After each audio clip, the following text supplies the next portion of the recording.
Ladies and gentlemen, the very word secrecy is repugnant in a free and open society, and we are, as a people, inherently and historically opposed to secret societies, to secret oaths, and to secret proceedings.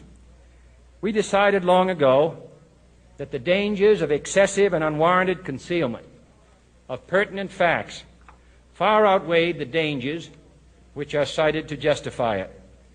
Even today, there is little value in opposing the threat of a closed society by imitating its arbitrary restrictions.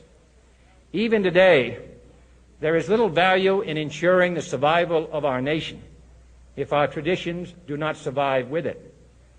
And there is very grave danger that an announced need for increased security will be seized upon by those anxious to expand its meaning to the very limits of official censorship and concealment.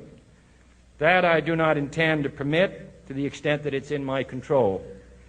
And no official of my administration, whether his rank is high or low, civilian or military, should interpret my words here tonight as an excuse to censor the news, to stifle dissent, to cover up our mistakes, or to withhold from the press and the public the facts they deserve to know. For we are opposed around the world by a monolithic and ruthless conspiracy that relies primarily on covert means for expanding its sphere of influence, on infiltration instead of invasion, on subversion instead of elections, on intimidation instead of free choice, on guerrillas by night instead of armies by day. It is a system which has conscripted vast human and material resources into the building of a tightly knit, highly efficient machine that combines military, diplomatic, intelligence, economic, scientific, and political operations. Its preparations are concealed, not published. Its mistakes are buried, not headlined. Its dissenters are silenced, not praised. No expenditure is questioned, no rumor is printed, no secret is revealed. No president should fear public scrutiny of his program, for from that scrutiny comes understanding, and from that understanding comes support or opposition, and both are necessary. I am not asking your newspapers to support an administration, but I am asking your help in the tremendous task of informing and alerting the American people. For I have complete confidence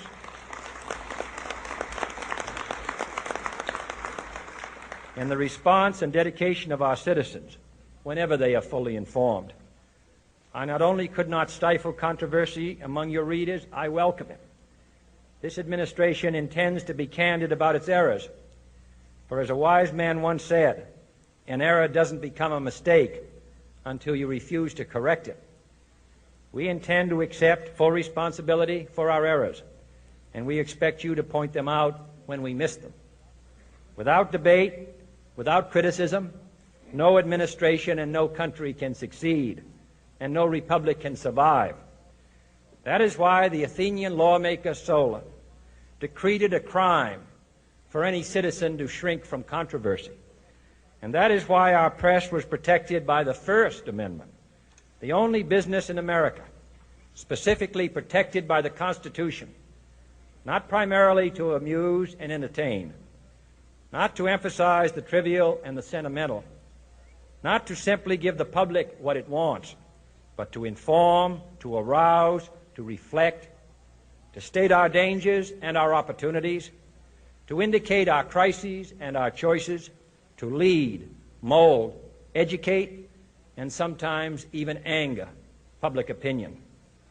This means greater coverage and analysis of international news, for it is no longer far away and foreign, but close at hand and local. It means greater attention to improved understanding of the news, as well as improved transmission. And it means, finally, that government at all levels must meet its obligation to provide you with the fullest possible information outside the narrowest limits of national security. And so it is to the printing press, to the recorder of man's deeds, the keeper of his conscience, the courier of his news, that we look for strength and assistance, confident that with your help, man will be what he was born to be, free and independent.